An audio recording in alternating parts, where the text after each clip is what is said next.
Hey everybody, welcome to the show. Around the Nation right here, Jeff Waldorf here with you on this Thursday afternoon. Sorry about Wednesday. I was not feeling well. Not a lot of stress lately, but we're back. We got a great show for you guys today. We have taxpayers getting ripped off. I'm going to show you how much some of the biggest corporations in the country are getting back in refunds thanks to the Trump tax cuts. Oh man, that's not gonna make you guys happy. I know it certainly isn't making me happy. Then we have Donald Trump's war on investigations. It's gonna backfire. So we're gonna go talk about that. Some of the ways that Donald Trump may be obstructing justice. Then we have Trump, the administration actually doing something good. But there is a bit of a twisty twist on this. And you're going to love it because it's hilarious. Then, Tucker Carlson versus Dutch historian. How well did that go? Twitter weighs in. Oh, you're going to love that story. I know you've probably already seen that by now, but I want to talk about that because that's so much fun. Then we have a billboard aimed against AOC.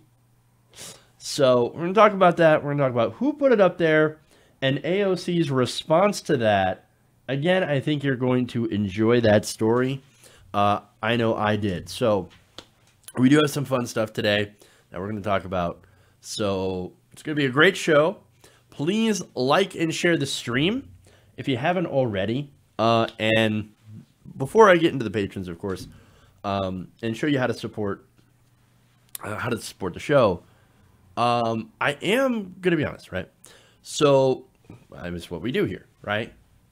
So, I am now, and I'm referencing some of the comments that I've seen, coffee, right?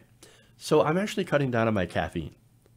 So, I know that's a weird thing to bring up, and I think that's more like, maybe like a post-show or after-show material, right? But no, it's actually, I'm trying to cut down on caffeine. I'm trying to do be a bit more healthy. I know, right? Because I have I'm going to be honest, I'm kind of fat. So I have some issues with my weight. And I have some issues with drinking way too much caffeine throughout the day so that I can do the show. And then I don't sleep very good. So I'm going to mess with that. And see how I can kind of moderate and do a little bit better, and get some good sleep so I can do better on the show without having to pump myself full of caffeine. So, it's just something that I'm trying to do better. So hopefully that works, but man, that is going to be a big problem. That's going to be a bummer, not drinking as much coffee. So we'll see how that works out. Should be fun. Anyway, it just, random stuff about me. You know how I am. I'm going to be open with you guys about that stuff. Yes, I am fat. Totally. I'm pushing about 240. So, you guys don't know it, but I'm actually a kind of a portly guy. So, I know the camera ends at 10 pounds, but literally, I have, an extra 40 pounds without the camera. So, yeah, I do got to do something about that. And, just kind of do better for, my personal health. But anyway, that said, let's get into some actual news. Let's get into some stories.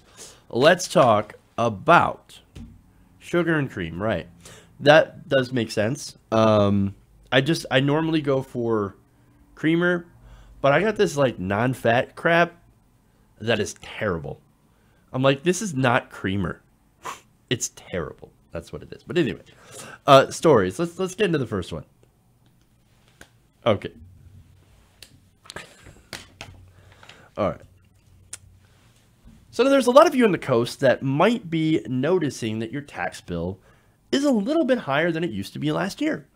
Now, look, I've talked a lot about some of the changes in the tax law that have especially hit people in the coast, New York, LA, etc. And I've also talked about some of the reaction from Trump supporters, being shocked to find out that they might actually have to pay a little bit more to the government, or that they've received a smaller return, thanks to some of the changes in the tax law. Now, there are a few taxpayers that actually have saved money. I mean, some of the middle class got a small tax cut, and especially people in the Midwest, right?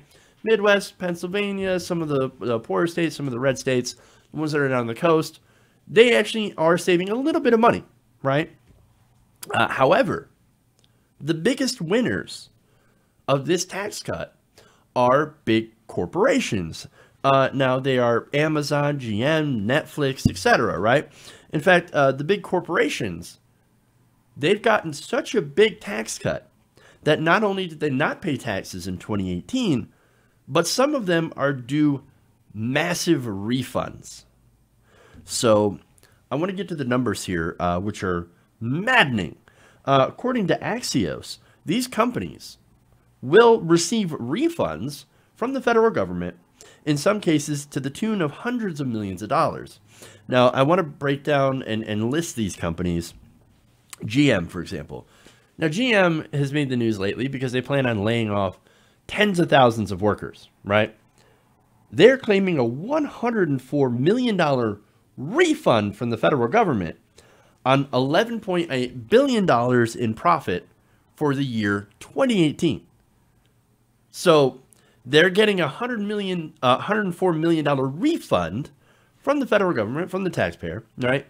And they are laying off over 10,000, I think it was around 14,000 workers. There are a lot in the United States, and then there's some up in Canada that they're also laying off. And they're actually ending some of their, car lines. Well, wait a minute. I thought the Tax Cuts and Jobs Act was supposed to create jobs or save jobs. Oops. Apparently not. There's more. Goodyear. They're seeking a $15 million refund on $693 million in profit. Okay. Now, Halliburton's actually paying in. They'll pay $19 million in income taxes on $1.6 billion in profit. So they actually have an incredibly low tax rate, even though they are paying in and not getting a refund. Netflix is getting a $22.1 million refund on $845 million in profit. I think that's ludicrous, especially since they ended up canceling the Marvel series. Punisher? Come on, dude. You're going to cancel the Punisher? What is wrong with you? Daredevil? What is wrong with you? Those are excellent series. You had to cancel them. You don't deserve that $22.1 million. I'm especially pissed off about that, if I can say that. All right, more. U.S. Steel claims a $303 million refund on $957 million in profit. And finally, the biggest one, Amazon. Amazon is seeking a $129 million refund on $11.2 billion in profit. This would be Amazon's second year in a row, consecutive, of owing no taxes. In 2017, Amazon filed for a $137 million refund on $5.6 billion in profit. Look at the difference, right? Look at the difference. It is staggering. Absolutely staggering. Now, I want to go here to Matthew Gardner, who is someone who works for the Institute on Taxation and Economic Policy. And he had a quote about this. He says, quote, Amazon is not a passive player in tax law. Amazon in particular has shaped tax law in its own image. They made the laws by lobbying so persistently and effectively. And so, look, that's an explanation of how they were able to do it. They basically bought politicians and said, we want lower taxes. And the politicians are like, yes, sir. Here's what we're going to do. We're going to pass. And the irony about this, by the way, is that Amazon, headed up obviously by Jeff Bezos, right? Donald Trump hates Bezos. But Donald Trump's tax law helped Bezos get even richer. So this is the effect of money in politics. You bribe politicians, and guess what? It turns out these companies that bribe politicians get massive amounts in savings and taxes every year. And not only that, it's not just corporations, it's people that are wealthy. In fact, members of the top 0.1% are going to save, what is it, $190,000 a year. Jeez. Now, how do they do that? Well, or I should say, how did that happen? Or how did they save so much? Well, the corporate tax rate is 21%, right? So they lowered it to 21%. Now, they did say, oh, don't worry, we're gonna make sure that they still pay the same, but we're gonna lower the rate but eliminate the loopholes. Because the loopholes, I mean, they were already paying 21% anyway. And that's actually true. When you look at their effective tax rate, it's actually far lower than the previous 35%. So they lowered it to 21, but they kept the loopholes. And in fact, some of the loopholes they may have eliminated, which I don't even know, one. In fact, they asked members of the Trump administration, what loopholes are you closing for the rich? They couldn't answer it because they didn't plan on doing closing up any loopholes. Why? Because, of course, these corporations want to pay an even lower rate than 21%. So that's the scam. That's the scam. They say it's going to happen, but it never happens. Now, one particular windfall for the companies, cited by the Institute on Taxation and Economic Policy, is a provision that is brand new, allowing for the immediate expensing of capital investments. Not only that, but there's also something in there that allows you to deduct your private jets. So don't worry, guys. Those of you who are complaining about, having to pay more taxes, you should have just deducted your private jet expenses. Then you would have saved a ton of money on taxes, just like Amazon. Look, these are just some of the numerous loopholes and legal tricks that they use in order to pay lower taxes. And look, more loopholes obviously will continue to be carved out by their armies of lawyers, lots of legal tricks, and of course, the lobbying. There's so much money, millions and millions of dollars, going to lobbyists or going to lobbying these companies to make sure their taxes are low. I mean, look, no company is going to spend millions of dollars in lobbying to pay more or the same. Now, I have another quote here. This is Chester Spat, who's a finance professor at Carnegie Mellon, Texas. Now, we talked to Axios, and he said, and this guy is a corporate defender, he says, I don't think a company should be paying more taxes than it owes. And in fact, it has an obligation to shareholders not to pay taxes it doesn't owe. But here's the thing. Who decides how much these companies pay or owe in taxes? That would be the politicians that pass tax laws. So it's really easy for you to go and say that, right? Oh, no company's going to pay more than what they owe. Well, who decides what they owe? Well, of course, the politicians that the companies have bribed. Oh, okay. I see how that works. But the thing is, it's actually super unfair to the regular taxpayer. I mean, why should Amazon pay less as a percentage than someone making $50,000 a year or $30,000 a year, which is the median average in America? They shouldn't. They shouldn't. But this is a great example of why the system is rigged. The economy here is rigged in favor of the wealthy. If things were fair, companies would not be getting massive refunds on billions of dollars in profits. That is not something that should happen in an unrigged system. And these companies, they know that. They know it 100%.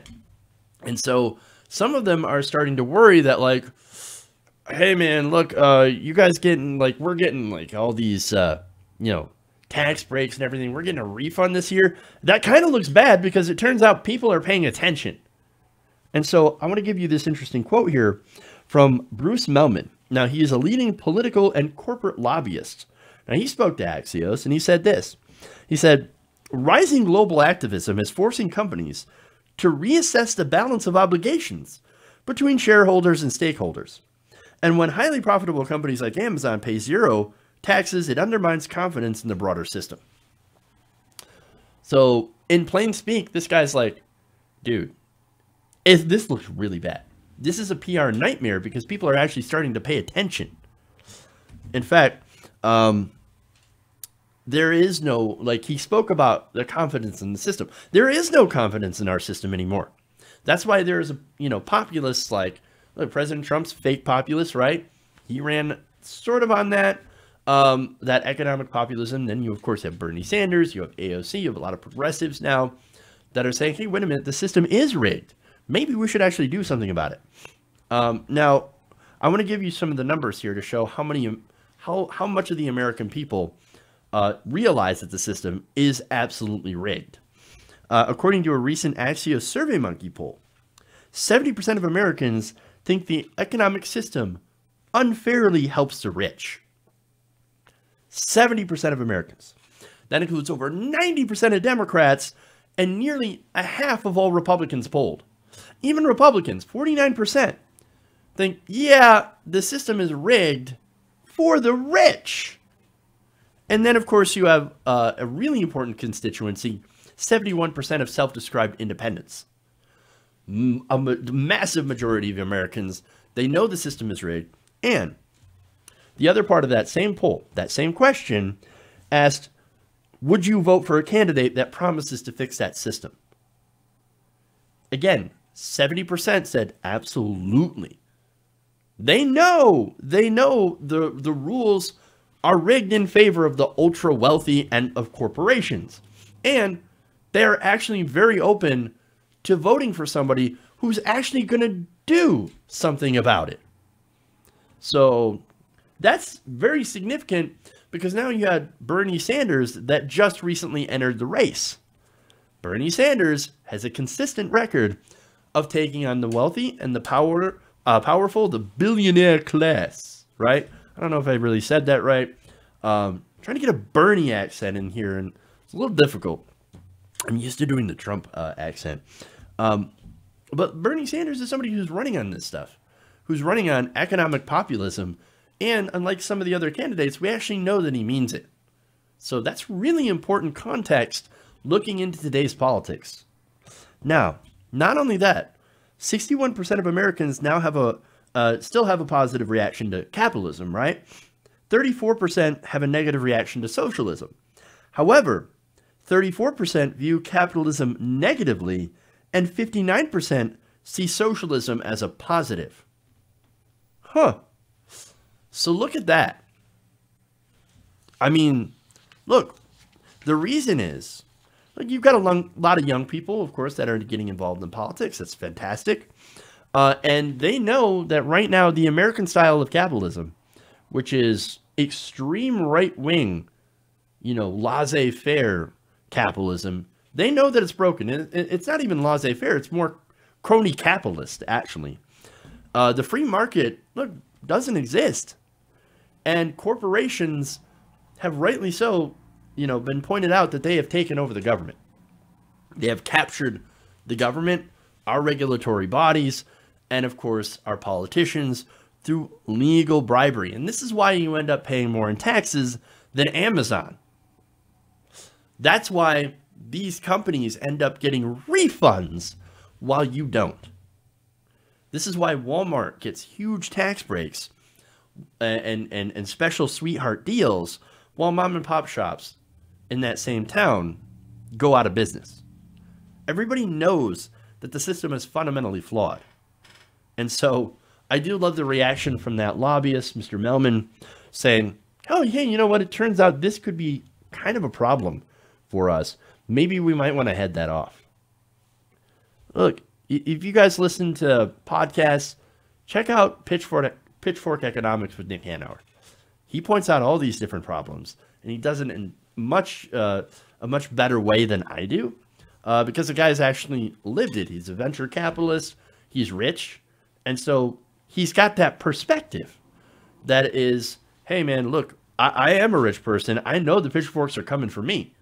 So maybe we ought to do something about this and head that off by doing a little bit of redistribution. Because right now, the current system, The current system is unsustainable. This is a problem, and we need people, especially people like Hanauer, and I give him great credit for it, pointing it out, addressing it, and actually doing something about it. Okay.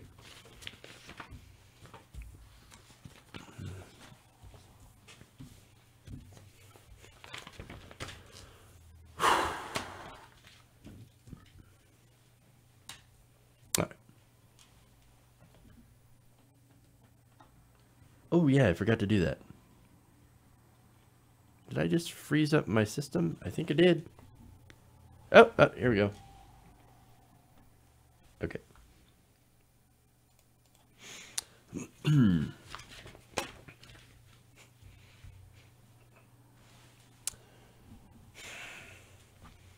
So President Trump appears to be fighting a war on multiple fronts. Now, there is the, of course, war on the press or the lying fake news media. You also have a war on facts and a war on intelligence, literally. But he is also engaged in a war on some of the investigations into him, naturally. Now, apparently Trump has attacked anyone involved in any of these investigations, which of course begs the question of, does any of this constitute obstruction of justice? Now, again, if you try to stop an investigation in the middle of the investigation by doing certain things, well, that would interfere with that investigation. And yes, that should be considered obstruction of justice, right? But of course, it's a little bit more complicated than that, and it kind of depends on the context. So let's look at that, right? So now on Monday, earlier this week, the New York Times documented some of the attacks and documented some of the ways that he might have actually done obstruction of justice. Now, some of them, or I should say most of them, we knew. A couple of them we didn't, right? And what was recently, found out could provide the basis, I think, for obstruction of justice charges against the President of the United States. Now, that kind of tells me that the context here is pretty unfavorable to the President. So I want to give you some of the takeaways from that report. Now, one of the big ones is how Trump had pressured Acting Attorney General Matthew Whitaker to install a loyalist to oversee an investigation into Trump. Now, this is not a federal investigation into Trump. There's more than just a Mueller investigation, which, of course, I'm going to tell you that I'm worried about later on. This is the investigation that's going into Trump's businesses, the organization, in the Southern District of New York. Now, the Times reported that after installing Whitaker as the acting attorney general, Trump asked him to do something that is a bit untoward, right? Apparently, he wanted Whitaker to put in an appointee named Jeffrey Berman. Now, Berman would have been in charge of the investigation into Trump and the campaign at the Southern District of New York. So now, Berman is, what experience does Berman have? Not necessarily a whole lot as far as, I think, investigations go. More importantly, his qualification is the fact that he is a political operative. He is someone who is a Trump loyalist. And so this was basically an attempt to try to stymie that investigation. Now, the thing is that Berman wasn't able to do this because he was recused for the case. And Whitaker refused to appoint him. Now, according to the article, the president soon soured on Mr. Whitaker, as he often does with his aides, and complained about his inability to pull levers at the Justice Department that could make the president's many legal problems go away. So that's the gist of it. I want my problems to go away. Here, you do this, you do that. I'm going to put this guy here. Well, now Whitaker, interestingly enough, in a hearing, described part of his role at the Justice Department as being the guy who's supposed to, quote, jump on grenades for the president. Now, again, that in itself, wanting to put a political appointee to oversee an investigation, and this appointee had literally recused himself from that investigation, which is interesting, is a bit of a red flag. And then, of course, getting mad at the person for not being able to appoint that other person. Fascinating. Now, of course, as far as Trump is concerned, he doesn't care. Again, he soured on Whitaker after that, because this is how he works. He demands that you do something. Sometimes it's illegal, sometimes it's not, or sometimes it's just literally impossible to do, right? And so if you end up not being able to do it for any of those reasons or any reason at all, he gets angry at you and storms off like a baby. Sad. Now, there's more. Now, one of Mr. Trump's lawyers also reached out that summer to the attorneys for two of his former aides. Now, what's interesting about that is that he was dangling pardons. Now, this is a possible pardon for Manafort and Flynn. Now, the discussions raised questions, according to the New York Times, about whether the president was willing to offer pardons to influence their decisions about whether to plead guilty and cooperate with the Mueller investigation. Now, many experts believe that using the possibility of a pardon to silence a witness could be seen as obstruction of justice. No kidding. I think that's about the most obvious thing. But again, it's legal, or I'm not saying that that's legal. I'm saying that this is obviously stuff that they have to consider from a legal perspective. And so I'm not a lawyer, right? I didn't go to law school. But to me, it seems plain, but maybe there's a different bar. Maybe it's a higher bar. So that is what I have to say about that. But now, not only that, but right, you've got more. You also have the admission of firing Comey. That's something that we already knew. The reason he fired Comey is to get rid of the so-called Russia thing, right? And then, of course, there's the alleged firing of Michael Flynn. Now, it turns out Trump lied about that. Trump lied about asking for Flynn's resignation over the revelation, of course, that Flynn had lied, even to Mike Pence, about his contacts with the Russian ambassador. According to Chris Christie, the president said, quote, "The Russia thing is all over now because I fired Flynn." He had to lie about it and then say, "Oh, no, I got rid of Flynn," which you didn't. Now the Russia thing, it's going to go away. No!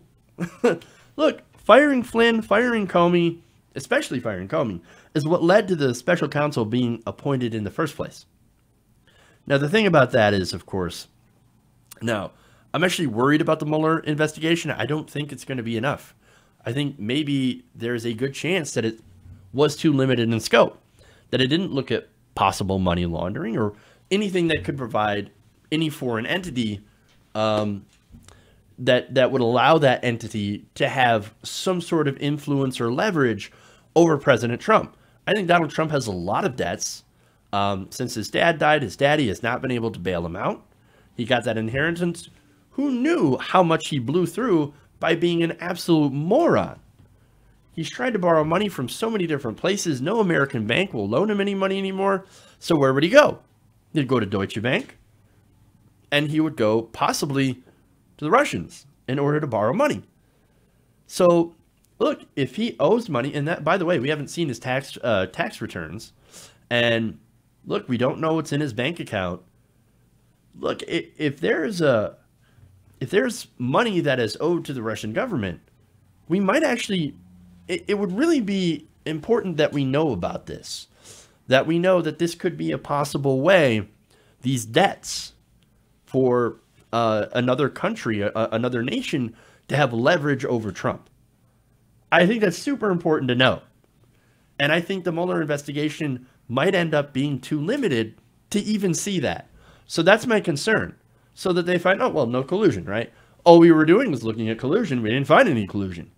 Well, you're not going to unless you look at the entire financial picture. That huge financial picture here would explain a lot of weird things with President Trump, including him meeting with Vladimir Putin without any sort of American officials, just with the Russian translator. That's weird. That stuff's shady. Okay. So I'm incredibly worried that this is going to be such a big letdown for a lot of people and not enough to remove Trump from office. Because again, look, there are a good chance that there will be no indictments against the president. He's a sitting president. And you would have to rely on the Republicans to impeach him, to, give the Democrats enough votes for an impeachment. And I just don't see that happening. I don't see Republicans going against Donald Trump and removing him. So I think this is going to be, this is going to be a thing where Trump is going to continue into 2020. And we have to be able to beat him in the ballot box, to beat him in the polls. And I think Bernie Sanders is the best choice to be able to do so. Because again, I don't think this Mueller thing, I don't think the impeachment, I don't think they're going to use the 25th. They should. They absolutely should. At least start looking at doing those things. But again, knowing Republicans, I don't see that happening. So, look, we're going to have to see, obviously, another piece of information is, of course, you had Trump, who's completely, totally, says he's completely, totally innocent, right? He's attacked the investigation, Mueller and the Russia investigation, over 1,100 times in public. Yeah. So, innocent people don't do that. I'm just worried that Mueller is not going to go far enough and get the information that we really need to make it, to make anything stick. So, but again, we'll have to see. But I am becoming more and more concerned that this just will not be enough. Okay. Moving on.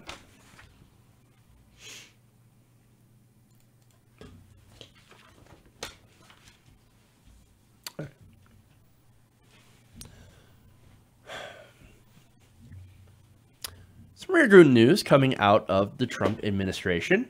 It appears that it's being reported that the Trump administration has been spearheading an effort to do something good, to decriminalize homosexuality worldwide. Well, now I read this and I was like, well, fantastic. That sounds great, but there is a little bit of a twisty twist, and we're going to get into that in a minute. Now, the program is being led by the U.S. ambassador to Germany, a man named Richard Grenell. Now, Richard Grenell is an openly gay person, and he is serving in the Trump administration, as I said, as U.S. ambassador to Germany. Now, the program that he is spearheading will focus on countries where homosexuality is illegal. Now, these are places such as in the Middle East, Africa, places like Nigeria, and the Caribbean. So I think this is actually great.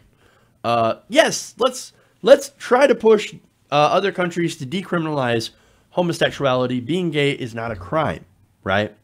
Now, I want to give Trump a lot of credit, but it turns out that Trump had no idea this was even happening.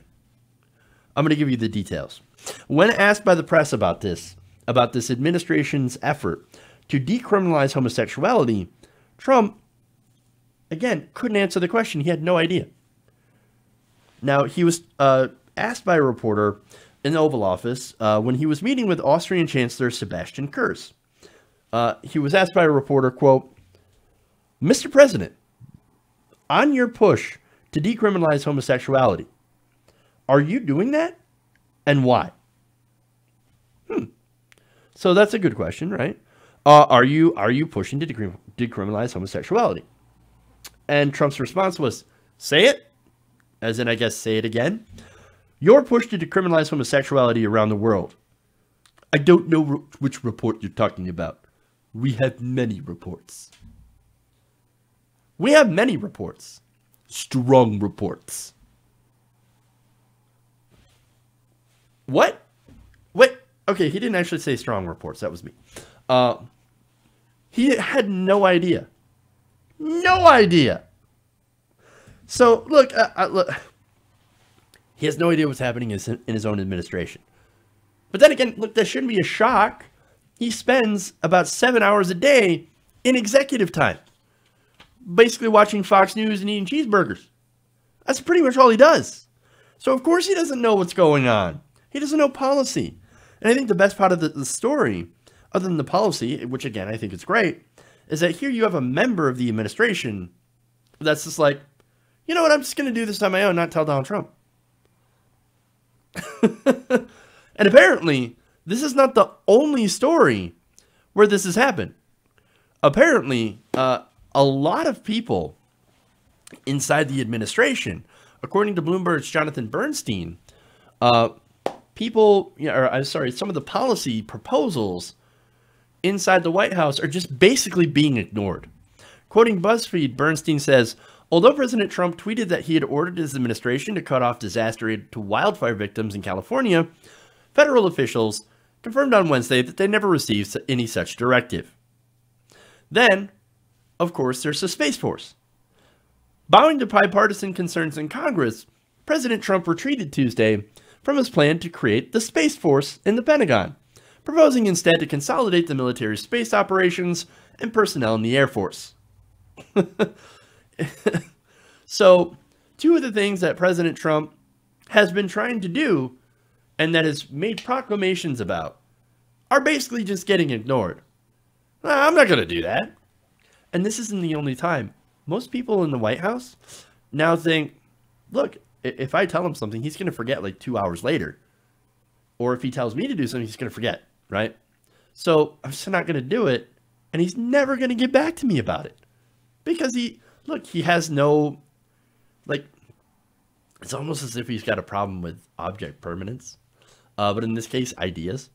Like, he'll tell you things and he'll just forget. And he'll get distracted. And he'll go and tweet about something else. Something insane. So, yeah, it's not a surprise that the White House operates like this. So I love it. They're just going out and doing whatever they want. It's as if we don't even have a leader, right? We don't even have a president.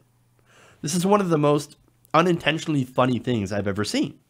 Because of just how stupid and unaware he is. And how people around him are just deciding to do things on their own. They don't care. They don't care. We don't have a president. There's no leadership. The emperor has no clothes. Insanity. But that's what you get. Elect a clown, you get a circus. And that's what this administration is. Look, in a serious note, this cannot be good. We got to get this guy out of here. Now, I would love for them to do the 25th Amendment because I don't think he's mentally competent to serve as president of the United States. But aside from that, I guess the only other way is to beat him in an election. And for that, you actually need to have somebody who knows how to take on Donald Trump, who knows how to take on the Republicans. And for me, I think the choice is Bernie Sanders. All right, so I'm going to take a break. We'll come back. We've got more stories here, including Tucker Carlson. One of my favorite stories of the day. Stay here. Send your super chats. We'll read them after the break. And we'll be back around the nation right here. All right. We'll see you in a minute.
Okay.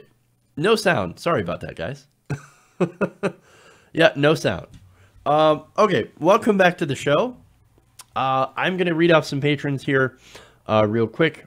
Barrett Kaler, Baruti Badiko, Battleaxe, Ben Adam Johnson, Beth Weinman, and Bob Magruder, Brian Montez, Brian White, and Brooke Robitel. Thank you so much for supporting independent progressive media. Damn, that sound fail. All right, super chats. So, Elwell says, I don't think we're getting Trump on collusion. I believe he will serve his full term and not be impeached. I pray we vote him out in 2020. Agreed. She also mentions, I think they will get him on his financial crimes, but we all know white-collar wealthy criminals don't get punished. So that's also a good point, but remember this. Remember Bernie Madoff, right? So Bernie Madoff, his giant crime was ripping off other rich people. You rip off poor people all day long. Nobody in power cares. But you rip off rich people, or you somehow interfere with the powers of rich people, or you piss off the establishment, then they will come for you. And I think that's what Trump is unfortunately going to do. He is unfortunately, for him, going to get destroyed by the establishment, by the people currently in power. So there is that. All right. But thank you for that. And thank you for the reminders that I was muted. Sound problems. Okay. Anyway.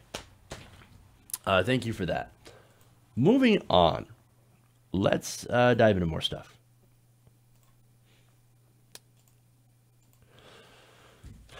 Probably the best story of the day, in which, hold on, I need to set something up real quick. I did not set up my thing here. Hold. I just got to get the video ready.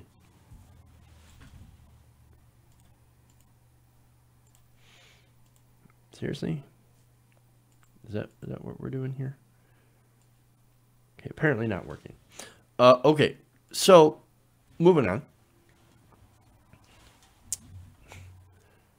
Technical problems, I tell you, man. So recently there was a video.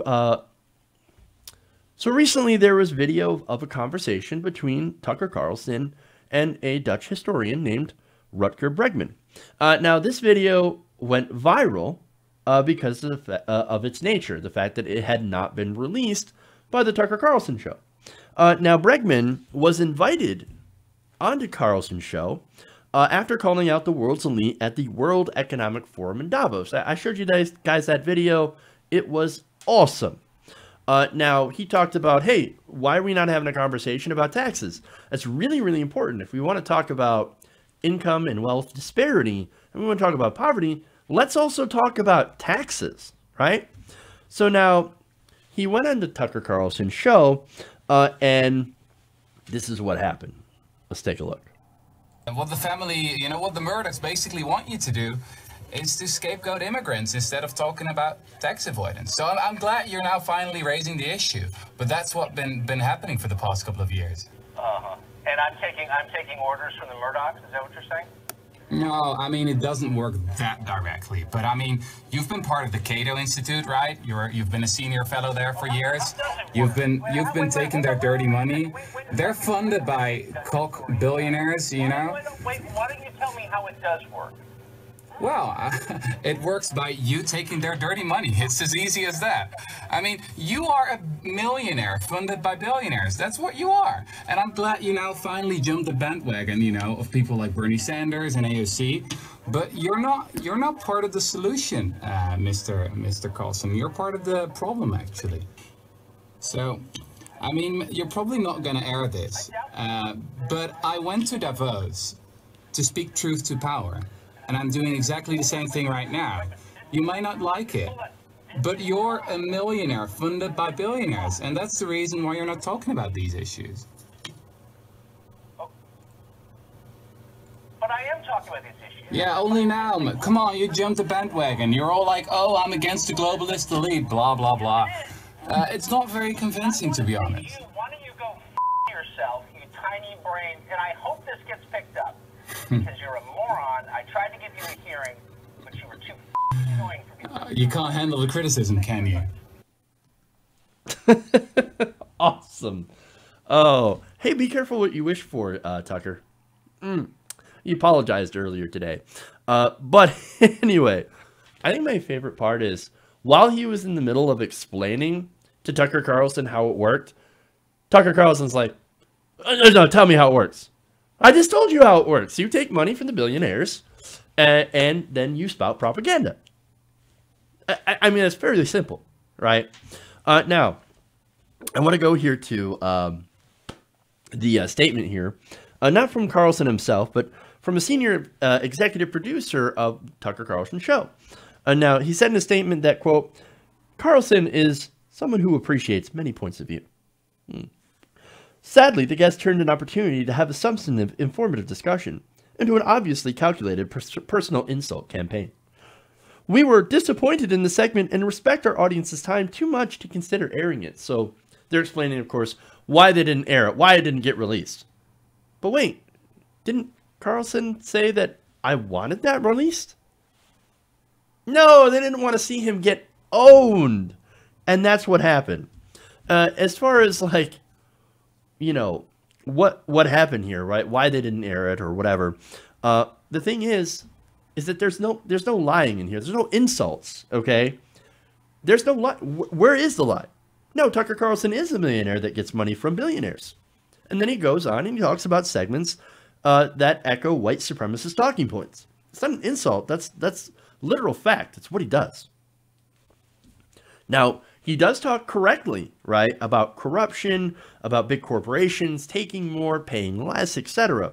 Because it turns out there is this populist strain in the right that also hates corruption and big corporations. I know, shocker, right? It turns out the American people, right and left, don't like corporations screwing us over. Amazing, amazing. Now, the difference is, of course, is that these big companies, whenever Tucker Carlson covers them, he spins them as, oh, these big liberal companies like Amazon. Ugh. No, in reality, there's a lot of people on the left, progressives, that despise Amazon because of the fact that they don't have unionization, despite the fact that until Bernie Sanders, they weren't paying a living wage, and that they were treating their workers very poorly.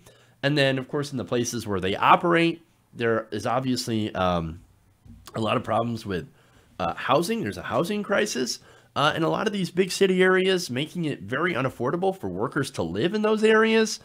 So, look, there's some major problems. Now, does Tucker Carlson talk about any of that? No, of course not. Now, the thing is, on corporations, they can't be liberal. They literally have no ideology. They're basically profit-making machines set up to make as much profit as possible. The reasons that so many companies seem so socially liberal, right, is because, I mean, there's a really simple explanation. It kind of helps your business. It helps you make money when you don't alienate potential customers.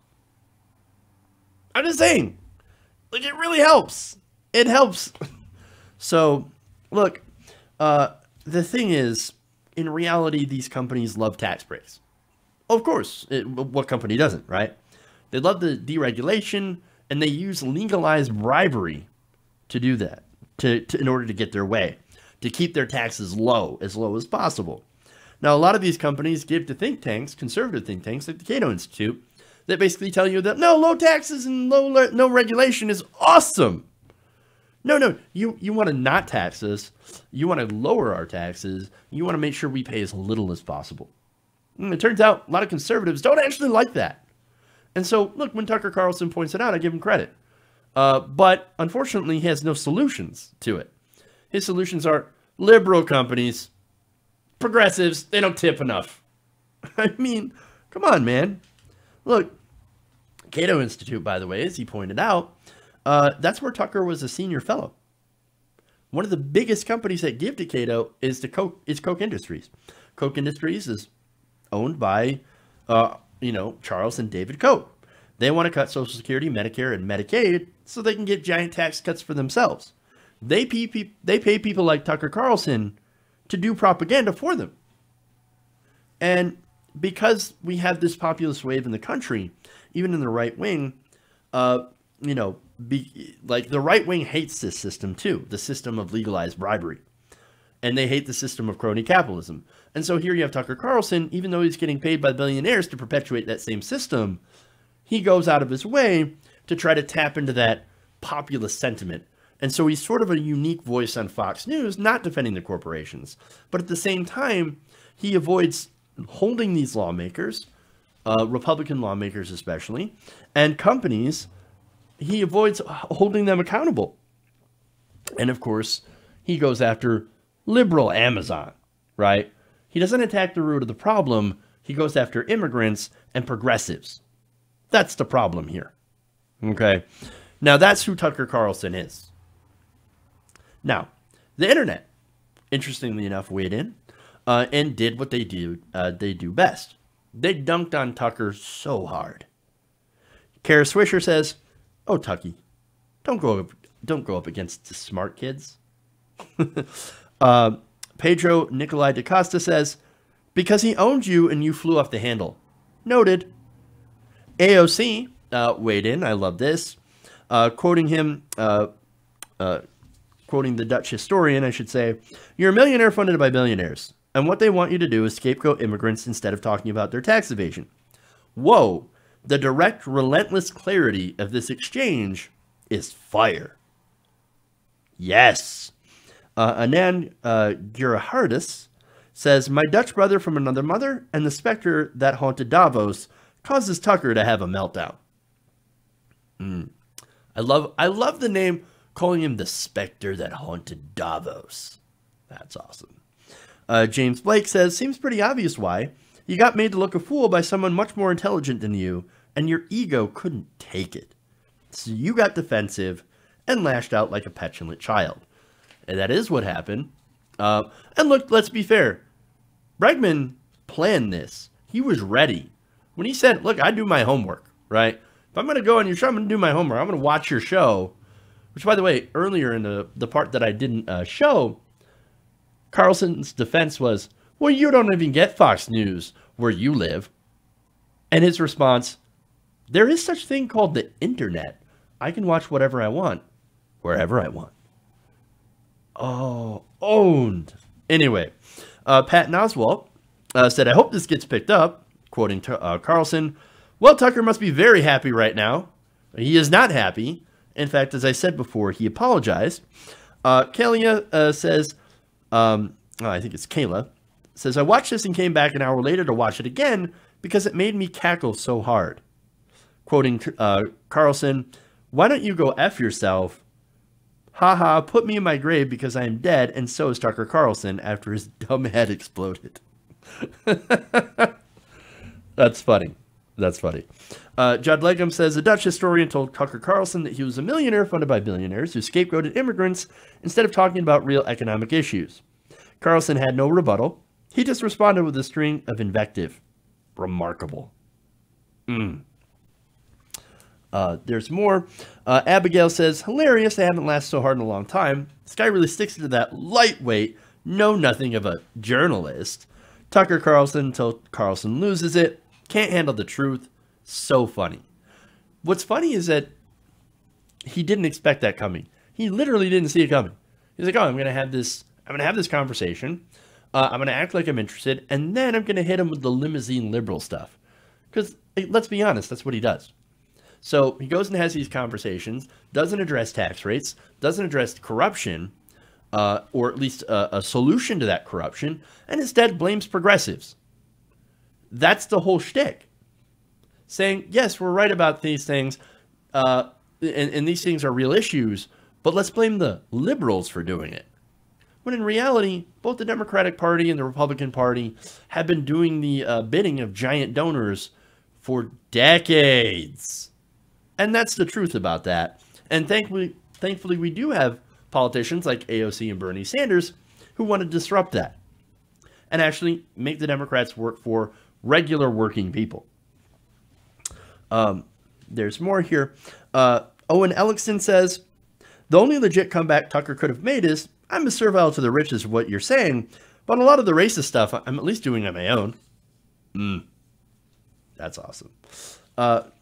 Tim Robbins tweeted, "Oops, Tucker Carlson called out as a millionaire and funded by billionaires.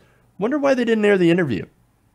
And Mike Bergvilia says, and this is probably the best, "I would pay $10 a month to watch the interviews Tucker Carlson doesn't air." Those are great. So, look, Carlson got absolutely destroyed here. And, man, that's a bad look. But, look, if you're a millionaire, you're funded by billionaires, you are not a friend of the working class. And I think that is fairly clear. So, sorry, Tucker. Nobody's buying your "I'm a working man. I'm a friend of the working man" routine. So, you might as well just give it up now. Okay. So, that's it. That's all I got for you guys today. That's all the time I have. Thank you for tuning in. Thank you for going around the nation with me today. Thank you for the super chats.